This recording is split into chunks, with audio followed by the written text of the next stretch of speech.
Ito, mayroon tayong dumating na yung bago nating stock na maintenance resetter, chip resetter. Ayan.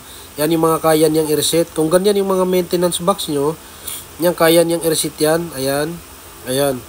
Kaya tingnan nyo lang yung mga maintenance box nyo kung yan yung mga model. Ito, kayang i-reset ng itong bagong resetter natin.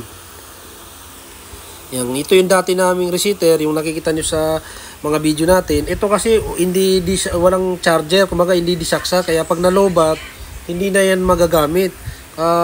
Walang pag nalobat ng battery, hindi kagaya nitong bago. Ayan, may charger na. Kumbaga, pwede mong isaksak yan sa charger na. Mayroong Type-C, yung Android na charger, B8.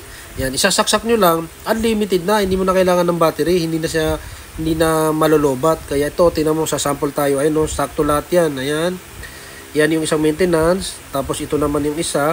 Ito ata pang C5790, yung mga malalaking printer, E3. Ayan, no. Ayan. Yan.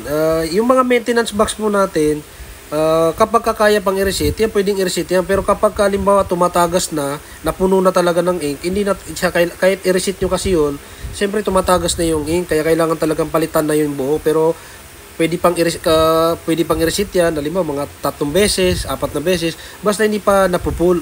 Kaya yun, kung gusto niyo ng ganyang resetter, ilalagay ko na lang dyan sa link or kaya sa comment section. Maraming salamat. Huwag niyo pong kalimutan i-like, i-share yung video natin.